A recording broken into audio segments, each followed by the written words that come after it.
गांव के चौराहे पर दोपहर की चिलचिलाती धूप है। अर्जुन बीच रास्ते में खड़ा है। वह अपने हाथ को हवा में लहराता है, जिससे उसकी सोने की चेन सूरज की रोशनी में चमकती है। वह भीड़ की ओर मुड़ता है, अपनी महंगी जैकेट को झटता है और जोर जोर से हंसने लगता है। उसके आसपास जमा लोग सहमे हुए से पीछे हटते हैं। अर्जुन अपनी जेब से सिक्के निकालता है और उन्हें हवा में उछालकर वापस पकड़ता है। वह पास खड़े लोगों के करीब जाकर पूछता है, क्या तुमने पहले कभी इतना पैसा एक साथ देखा है? वह किसी की परवाह किए बिना अपनी बात दोहराता जाता है। भीड़ में सन्नाटा है, लेकिन अर्जुन की हंसी थमने का नाम नहीं ले रही। वह अपनी चमकती चेन को उंगलियों से सहलाता है और अपनी जैकेट की जेबों को ठोककर लोगों को अपनी संपत्ति का एहसास कराता है। यह प्रदर्शन सिर्फ अमीरी दिखाने का नहीं, बल्कि दूसरों को छोटा महसूस कराने का एक जरिया बन गया है। अर्जुन का हर कदम चौराहे पर भारी पड़ता जा रहा है। वह अपनी आवाज ऊंची करता है ताकि पास के घरों तक उसकी बातें गूंज सकें। लोग नजरें झुकाकर अपने काम में लग जाते हैं, लेकिन अर्जुन उन्हें टोक देता है। वह अपनी ताकत और धन का नशा इस तरह फैला रहा है जैसे पूरा चौराहा उसी की जागीर हो। भीड़ के किनारे खड़ा विक्रम अपनी फटी कमीज के धागे को खींचकर उसे ठीक करने की कोशिश करता है। उसकी उंगलियां कांप रही हैं, लेकिन वह नजरें झुकाए रखता है। अर्जुन अचानक उसकी ओर बढ़ता है और पूरे बल से उसके कंधे पर धक्का देता है। विक्रम का संतुलन बिगड़ता है। वह एक कदम लड़खड़ाकर पीछे हटता है और मिट्टी में अपने पैर जमाता है। अर्जुन उसके सामने आकर रुकता है, अपनी उंगली विक्रम की ओर तानता है और जोर से चिल्लाता है, देख विक्रम, पैसा ऐसे कमाया जाता है। विक्रम ने कोई जवाब नहीं दिया। उसने अपने सिर को और नीचे झुकाया, अपने फटे हुए कॉलर को हाथों से दबाया और बिना अर्जुन की आंखों में देखे धीरे धीरे मुड़ गया। उसके कदम धूल भरी सड़क पर धीमी गति से आगे बढ़ रहे हैं। अर्जुन का उपहास पीछे गूंज रहा है, लेकिन विक्रम की चाल में कोई हड़बड़ी नहीं है। वह अपने घर की ओर मुड़ जाता है, जहां खामोशी उसका इंतजार कर रही है। उसने पीछे मुड़कर नहीं देखा, न ही कोई शब्द उसके होठों से निकला। उसका ध्यान केवल अपने फटे हुए बटन को फिर से जोड़ने पर है। यह अपमान उसके चेहरे पर कोई शिकन नहीं छोड़ता, बस उसके चलने की लय और अधिक स्थिर हो जाती है। वह चौराहे की भीड़ से दूर अपने एकांत की ओर बढ़ता चला जाता है। सूरज की पहली किरण गांव की कच्ची सड़कों पर पड़ती है। हवा में धूल के कण तैर रहे हैं। चौराहे की वही जगह जहां कल तक अर्जुन का शोर गूंज रहा था, आज एक अजीब सी खामोशी से ढकी है। तभी गांव के मुख्य द्वार से एक बूढ़ा व्यक्ति प्रवेश करता है। उसकी चाल धीमी है, लेकिन उसकी आंखों में एक गहरी स्पष्टता है। उसके कंधे पर एक बड़ा लकड़ी का बोर्ड टंगा है। वह चौराहे के बीचों बीच जाकर रुकता है। अपने झोले से एक कील और पत्थर निकालता है। वह लकड़ी के खंभे पर जोर जोर से चोट करता है। थक थक की आवाज सन्नाटे को चीरती हुई दूर तक जाती है। उसने बोर्ड को मजबूती से बांधा है। उस पर काले अक्षरों में लिखा है, अमीर बनना है तो शोर कम करो। वह एक बार बोर्ड को ध्यान से देखता है, फिर अपने हाथों की धूल झाड़ता है।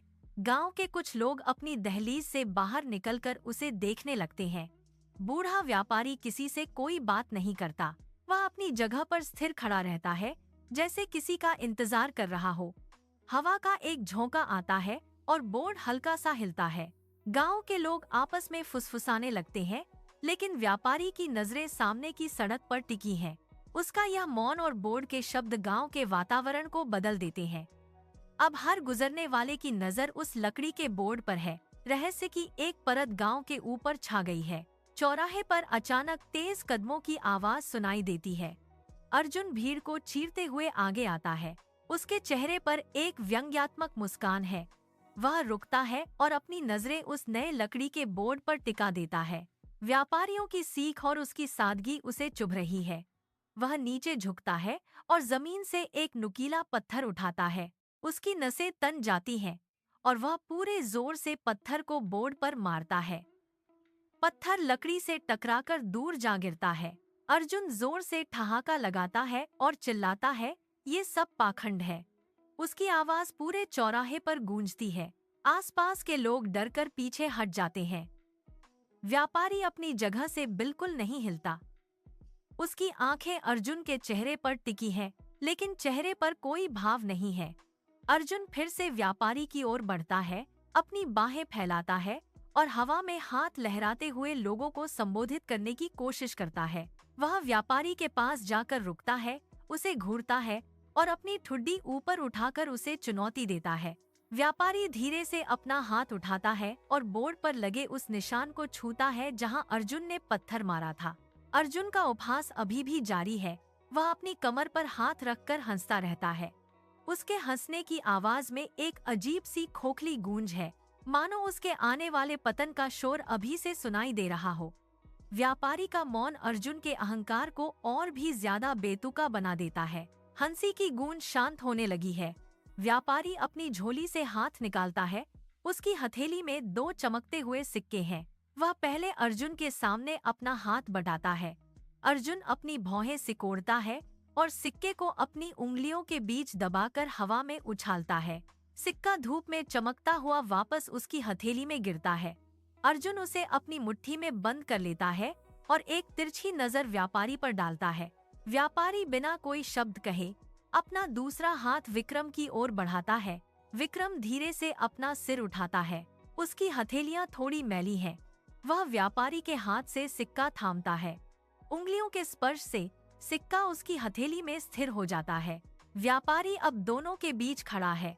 वह बारी बारी से दोनों के चेहरों को देखता है। उसकी आवाज धीमी लेकिन ठोस है। वह कहता है, इस सिक्के से अपनी किस्मत बदल लो। अर्जुन अपनी जेब में सिक्का डालता है और अपनी छाती फुलाकर वहां से मुड़ जाता है। वह तेजी से भीड़ को पीछे ढकेलता हुआ आगे बढ़ जाता है। विक्रम वहीं खड़ा रहता है। वह अपनी हथेली में रखे सिक्के को गौर से देखता है। अंगूठे से वह सिक्के की सतह को रगड़ता है। व्यापारी वहां से धीमे कदमों से आगे बढ़ जाता है। चौराहे पर अब अर्जुन की अनुपस्थिति और विक्रम का मौन एक नई प्रतिस्पर्धा की शुरुआत का संकेत दे रहे हैं। विक्रम मुट्ठी बंद करता है और अपने घर की दिशा में कदम बढ़ा देता है। हवा फिर से चलने लगी है, लेकिन इस बार माहौल में एक अनकही चुनौती की भारीपन है। सूरज ढलने से पहले अर्जुन बस में बैठकर शहर पहुंच जाता है। बस का दरवाजा खुलते ही वह भीड़ में कूदता है। उसकी जेब में दबा वह सिक्का अब उसे भारी लगने लगा है। वह सीधे एक आलीशान बाजार की ओर बढ़ता है। कांच के चमकते शोरूम के सामने वह रुकता है। अंदर एक कीमती सूट लटका है। अर्जुन अंदर जाता है। बिना मोल भाव किए सिक्का काउंटर पर पटकता है और सूट उठा लेता है। वह पास के एक महंगे होटल के कमरे में जाता है। कमरा रोशनी से जगमगा रहा है। अर्जुन अलमारी खोलता है, सूट पहनकर आईने के सामने खड़ा होता है और खुद को निहारता है। वह मेज पर रखी शराब की बोतल उठाता है। काक के खुलने की आवाज कमरे की खामोशी को तोड़ती है। वह गिलास में तरल भरता है, उसे एक ही बार में गले से नीचे उतारता है और खाली गिलास को जोर से मेज पर पटक देता है। उसकी नजरें होटल की खिड़की से बाहर की चकाचौंध पर टिकी हैं। वह मेज पर रखे बिल को उठाता है, उस पर कलम से हस्ताक्षर करता है और उसे उड़ा देता है। उसके चेहरे पर एक अजीब सी संतुष्टि है, मानो वह पूरी दुनिया को यह दिखाना चाहता हो कि वह कितना बड़ा आदमी बन गया है। वह सोफे पर पसर जाता है और एक और गिलास भरता है। पैसे की खनक कमरे में गूंज रही है, लेकिन वह ये नहीं देखता कि उसकी जेब अब खाली हो रही है। वह केवल उस क्षण के नशे में डूबा है जो कुछ ही घंटों में धुएं की तरह गायब होने वाला है। अर्जुन अपने स्मार्टफोन की स्क्रीन को तेजी से स्वाइप करता है। वह होटल की महंगी मेज पर रखे गिलास के साथ अपनी एक तस्वीर खींचता है। कैमरे का फ्लैश कमरे की दीवारों पर चमकता है। वह तुरंत उस फोटो को सोशल मीडिया प्लेटफॉर्म पर अपलोड करता है। उंगलियां स्क्रीन पर तेजी से चलती हैं। वह अपनी झूठी शान की नई पोस्ट को पब्लिश कर देता है। कुछ ही मिनटों में नोटिफिकेशन की आवाजें आने लगती हैं। वह फोन को कान के पास लाता है, स्क्रीन पर उभरते कमेंट्स को पढ़ता है। गांव के लोग उसकी पोस्ट की तारीफ कर रहे हैं। वह बिस्तर पर पीठ के बल लेट जाता है, फोन को अपनी छाती पर रखता है और एक गहरी मुस्कान के साथ छत को घूरता है। उसे लगता है कि उसकी सफलता अब दुनिया के सामने है, लेकिन मेज पर रखे पर्स में अब केवल कुछ सिक्के ही बचे हैं। वह दोबारा फोन उठाता है, एक और फोटो खींचता है। इस बार वह अपनी उंगलियों में फंसी नोटों की गड्डी को दिखाने की कोशिश करता है। वह बार बार पेज रिफ्रेश करता है। जैसे जैसे लाइक की संख्या बढ़ती है, उसका आत्मविश्वास और भी बढ़ जाता है। वह कमरे के अंदर ही टहलने लगता है, फोन से अपनी हर गतिविधि को लाइव अपडेट करता है। वह नहीं देख पा रहा है कि उसके बैंक खाते की शेष राशि शून्य की ओर बढ़ रही है। वह केवल उन डिजिटल फीडबैक पर ध्यान केंद्रित कर रहा है जो उसे अस्थायी खुशी दे रहे हैं। वह खिड़की के पास खड़ा होकर बाहर की भीड़ को देखता है और फोन में अपनी फोटो को जूम करके खुद को और अधिक महान महसूस करता है। शहर के एक कोने में, जहां धूल और लोहे की गंध हवा में घुली है, विक्रम कदम रखता है। यह कबाड़ मंडी है। यहाँ पुरानी मशीनों का एक विशाल ढेर लगा है। विक्रम अपनी नजरें जमीन पर गड़ाए आगे बढ़ता है। उसके जूते टूटे हुए पुर्जों और लोहे के टुकड़ों पर पड़कर आवाज करते हैं। वह रुकता है। उसके सामने कबाड़ का एक बड़ा ढेर है। वह झुकता है और अपने हाथों से लोहे के उन ढेरों को हटाता है। उंगलियों पर कालिख लग रही है, लेकिन वह नहीं रुकता। अचानक उसकी नजर एक कोने में दबी एक पुरानी घड़ी पर पड़ती है। वह घड़ी का ऊपरी हिस्सा पकड़कर उसे बाहर निकालता है। कांच का एक कोना टूटा हुआ है और सुइयां अपनी जगह से हिली हुई हैं। वह घड़ी के पिछले हिस्से को अपनी उंगलियों से घुमाता है, उसे कान के पास ले जाकर उसकी आंतरिक तंत्र की स्थिति को समझने की कोशिश करता है। कोई आवाज नहीं है। वह जानता है कि यह घड़ी मरम्मत के योग्य है। वह दुकानदार की तरफ मुड़ता है, जो एक पुराने तख्ते पर बैठा है। विक्रम अपनी जेब से वह सिक्का निकालता है जो व्यापारी ने उसे दिया था। वह उसे दुकानदार की ओर बढ़ाता है। दुकानदार सिक्का लेता है, उसे हवा में उछालता है और सिर हिलाता है। विक्रम उस टूटी हुई घड़ी को अपने पास सिकोड़कर पकड़ लेता है। वह भीड़-भाड़ वाली गलियों से होते हुए एक शांत कोने की ओर चल देता है। उसके चेहरे पर कोई चमक नहीं है, बस एक गहरी एकाग्रता है। वह घड़ी को फिर से अपने हाथ में लेता है और उसके टूटे हुए डायल को गौर से देखता है, मानो उसमें उसे कोई भविष्य दिखाई दे रहा हो। विक्रम कमरे के एक छोटे मेज के पास बैठता है। मोमबत्ती की लौ दीवार पर उसकी परछाई को लंबा कर रही है। वह घड़ी के छोटे नट बोल्ट को एक चिमटी से पकड़ता है। उसके हाथ कांप नहीं रहे हैं। वह घड़ी के मुख्य स्प्रिंग को धीरे से साफ करता है। तेल की एक बूंद गियर के बीच टपकती है। रात का सन्नाटा है, केवल धातु के घिसने की हल्की आवाज सुनाई दे रही है। वह एक पेंच को कसता है, फिर रुककर उसे बारीकी से देखता है। उसकी उंगलियों पर कालिख और तेल लगा है, लेकिन उसकी नजरें स्थिर हैं। घंटों बीत जाते हैं। वह घड़ी को अपने कान के करीब लाता है। टिक टिक टिक टिक टिक। आवाज वापस आ गई है। वह राहत की सांस लेता है और अपनी पीठ को सीधा करता है। अगली सुबह वह उसी घड़ी को लेकर बाजार के मुख्य चौराहे पर पहुंचता है। एक ग्राहक उसे देखता है और रुक जाता है। विक्रम घड़ी को चालू करके ग्राहक के हाथ में थमाता है। ग्राहक उसकी सटीकता से प्रभावित होता है। सौदा तय होता है। ग्राहक उसे उस सिक्के के मुकाबले दोगुना पैसा देता है। विक्रम अपनी हथेली में उन सिक्कों को महसूस करता है। वह उन्हें अपनी जेब में डालता है और अपनी मुट्ठी को कस लेता है। यह उसका पहला मुनाफा है।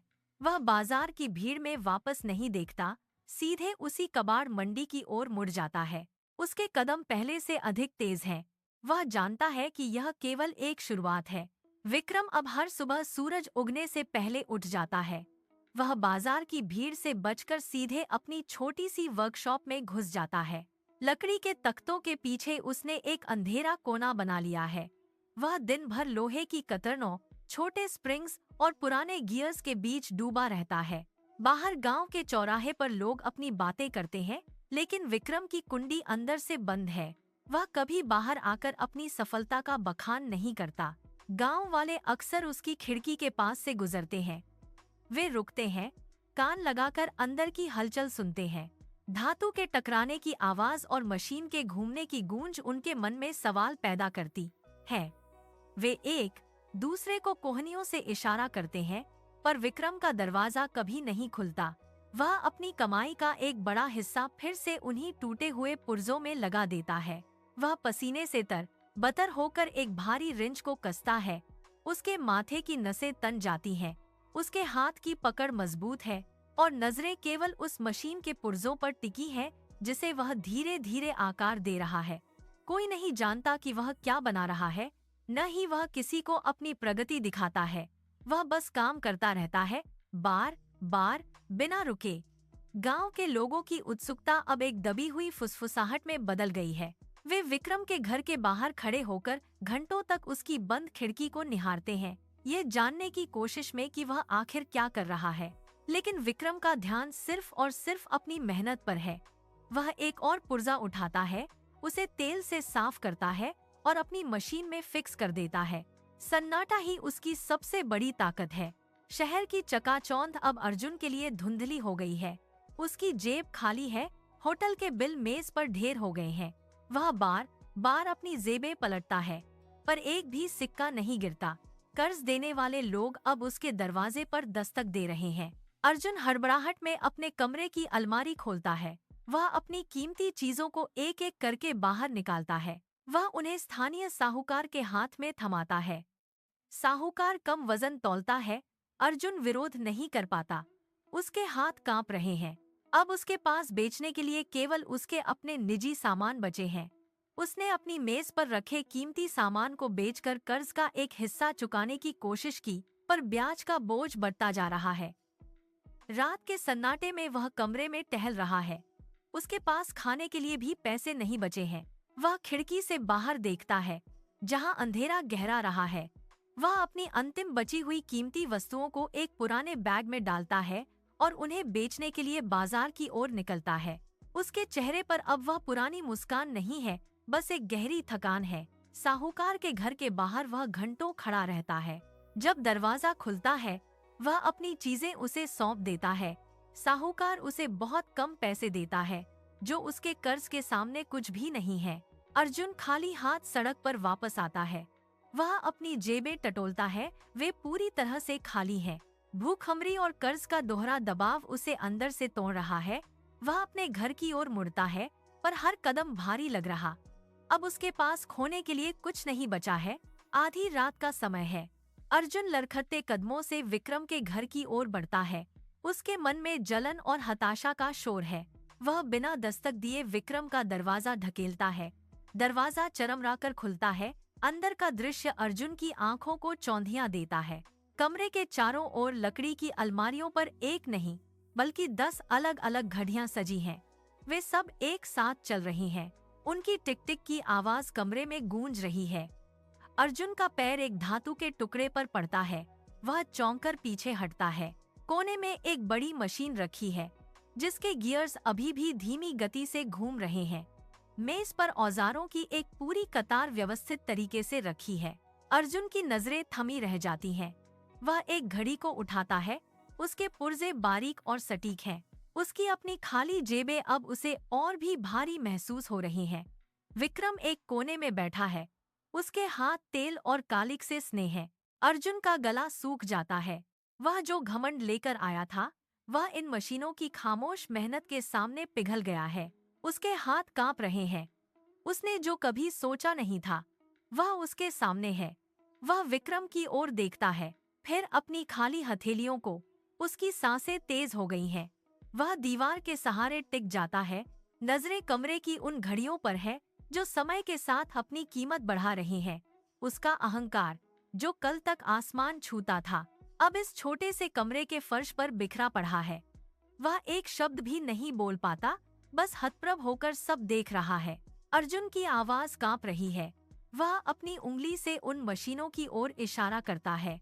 उसकी नजरें विक्रम के हाथों पर टिक जाती हैं, जो अभी भी एक छोटे से गियर को सेट करने में व्यस्त है। अर्जुन धीमे स्वर में पूछता है, तू ये सब कैसे कर रहा है?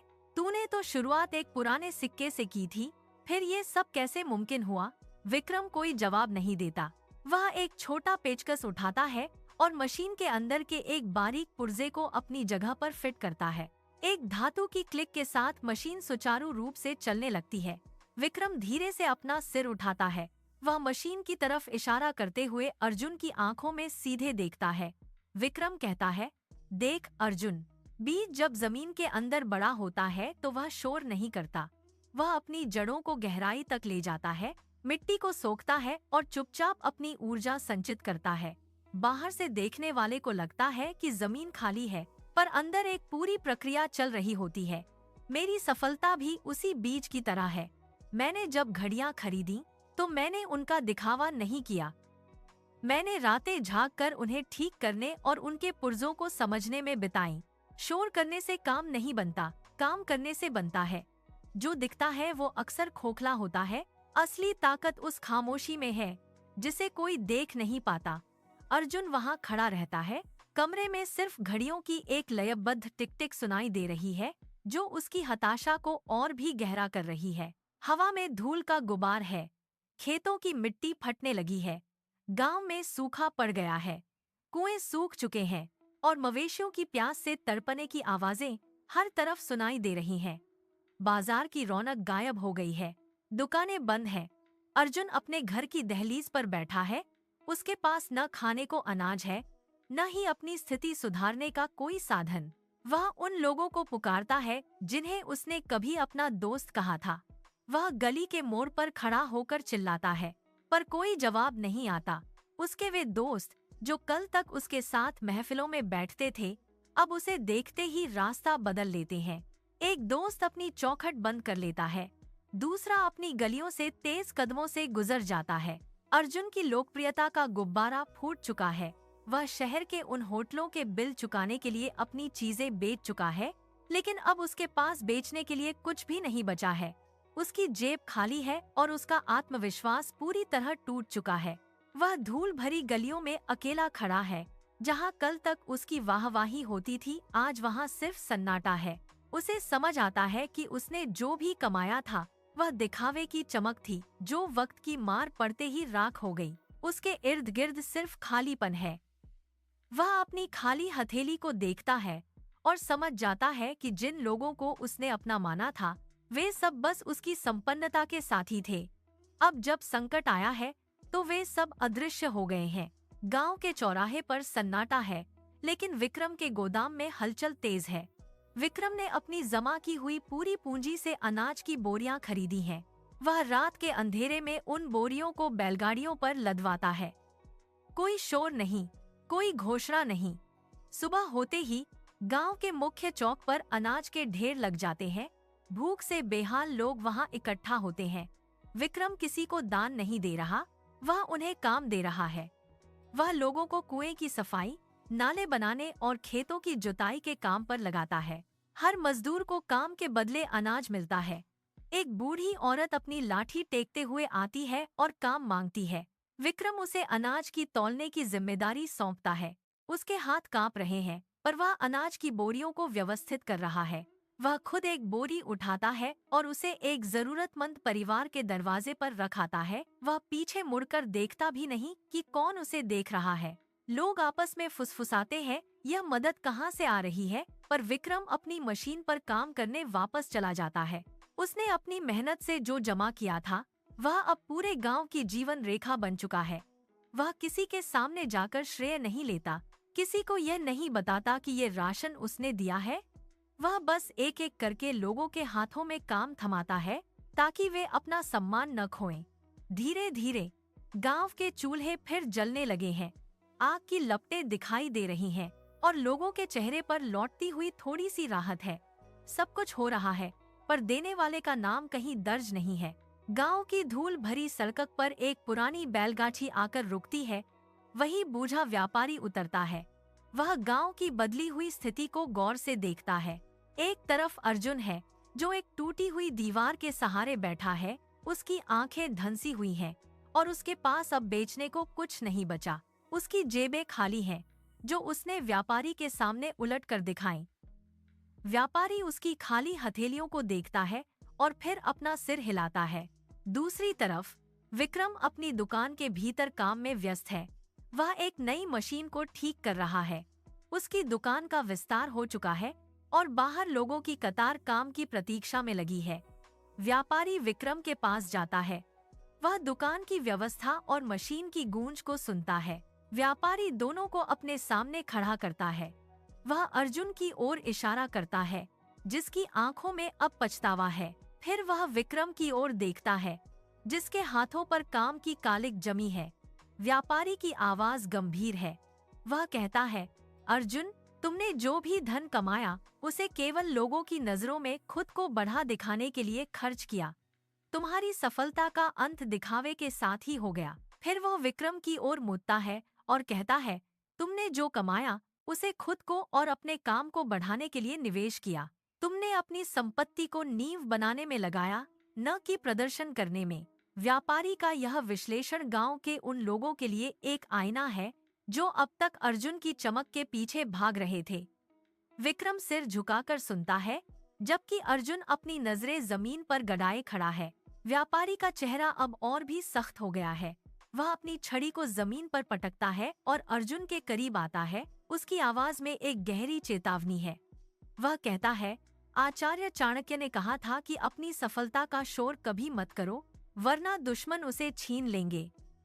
अर्जुन का सिर और झुक जाता है। व्यापारी आगे कहता है, तुमने जिस धन का प्रदर्शन किया उसी ने तुम्हारे दुश्मनों को सचेत कर दिया। तुम्हारी हर चमक ने तुम्हारी कमजोरी को नंगा कर दिया। व्यापारी की ये बातें हवा में गूंजती हैं। वह विक्रम की ओर इशारा करता है और जोड़ता है, असली ताकत छिपकर बढ़ने में है। जब तुम अपनी उपलब्धि का ढिंढोरा पीटते हो तो तुम अपनी सफलता को सुरक्षित नहीं रख सकते। दुश्मन उसे देख लेते हैं, उसे मापने लगते हैं और अंत में उसे नष्ट करने का रास्ता खोज लेते हैं। अर्जुन अब कांप रहा है।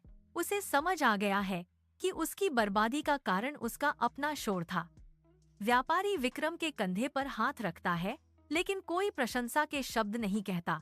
वह बस इतना ही कहता है कि जो अपनी जड़ें गहराई में ले जाते हैं वे आंधी में भी नहीं गिरते। गांव के लोग जो वहां खड़े हैं एक दूसरे की ओर देखते हैं। वे समझ रहे हैं कि अर्जुन की चमक महज एक छलावा थी और विक्रम की शांति ही उसकी असली शक्ति है। व्यापारी वापस अपनी बैलगाड़ी की ओर मुड़ता है। वह जाते जाते फिर से पीछे देखता है और बस इतना ही बोलता है कि सफलता वह है जिसे लोग खुद महसूस करें, न कि वह जिसे तुम चिल्लाकर बताओ। समय रेत की तरह फिसलता गया। सूरज की कितनी ही किरणें गांव की गलियों से गुजरी और ढलीं। 10 साल का एक लंबा अंतराल बीत चुका है। गांव का वह चौराहा अब पूरी तरह बदल गया है। कच्ची पगडंडियां पक्की सड़कों में तब्दील हो चुकी हैं। विक्रम की छोटी सी दुकान अब एक विशाल व्यापारिक केंद्र बन गई है। बाहर माल ढोने वाले ट्रकों की कतार लगी है। लोहे की मशीनों के चलने की लयबद्ध आवाज पूरे इलाके में गूंजती है। विक्रम अभी भी उसी दुकान के कोने में बैठता है। वह अपनी फाइलों में उलझा हुआ है। उसके आसपास कागजों का ढेर लगा है। वह एक हिसाब को बारीक नजरों से देखता है। विक्रम की सफलता की गूंज दूर दूर तक है, लेकिन उसके बैठने का तरीका वही है। वह साधारण कुर्सी पर बैठा है। उसके हाथों में काम की कालिख अभी भी दिखती है। वह अपने कर्मचारियों को निर्देश देता है, लेकिन उसकी आवाज में कोई अहंकार नहीं है। वह किसी भी महंगे प्रदर्शन से कोसों दूर है। गांव वाले अब उसे एक बड़े व्यापारी के रूप में जानते हैं, लेकिन उसके रहन सहन में कोई दिखावा नहीं आया। वह अब भी वही सादा जीवन जीता है जो उसने संघर्ष के दिनों में अपनाया था। उसकी यह सादगी ही लोगों के लिए सबसे बड़ा रहस्य बनी हुई है। वह अपनी संपत्ति का प्रदर्शन नहीं करता। उसने अपने आसपास कोई सुरक्षा घेरा नहीं बनाया।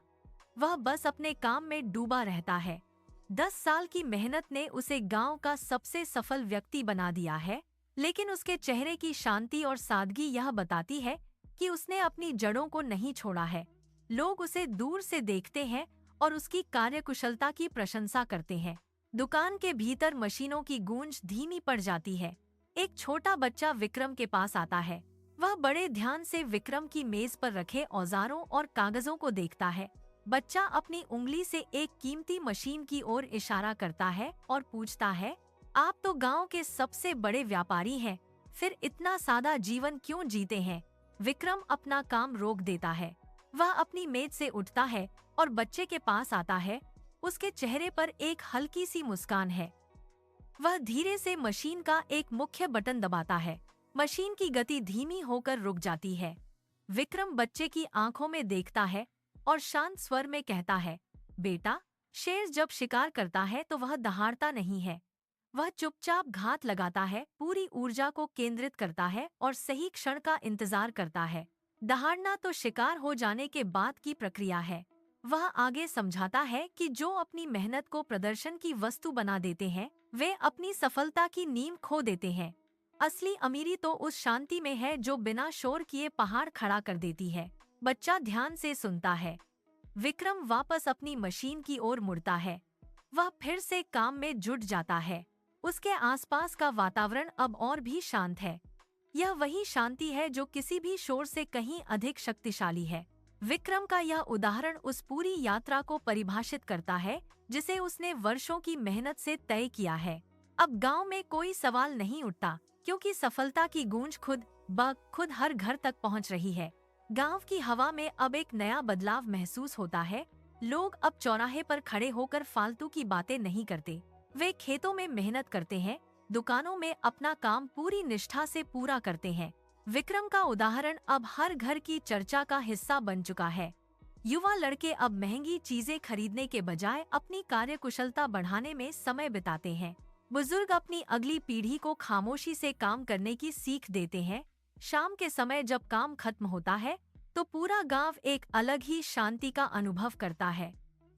यहाँ कोई होड़ नहीं है, कोई दिखावा नहीं है। लोग अब यह समझ चुके हैं कि जो अपनी सफलता का शोर मचाते हैं, उनके पास अंदर से खालीपन के अलावा कुछ नहीं बचता। असली अमीरी बैंक बैलेंस में नहीं, बल्कि उस मेहनत में है जो बिना किसी गवाह के की जाती है। विक्रम की दुकान के बाहर अब भीड़ नहीं होती, लेकिन उसके पास आने वाले काम की कतारें कभी खत्म नहीं होती। गांव के हर कोने में अब यह बात स्थापित हो गई है कि सफलता खुद अपनी गवाही देती है। सूरज डूबते ही गलियां शांत हो जाती हैं। कोई चिल्लाता नहीं, कोई अपनी उपलब्धियों का ढिंढोरा नहीं पीटता। बस काम करने की एक निरंतर धुन सुनाई देती है। यही वह खामोश अमीरी है जिसने गांव को नई दिशा दी है। कहानी एक गहरे सुकून के साथ खत्म होती है। गांव का हर व्यक्ति अब अपनी मेहनत के शोर से अपनी पहचान बना रहा है। शांति की शक्ति अब गांव की सबसे बड़ी संपत्ति बन चुकी है।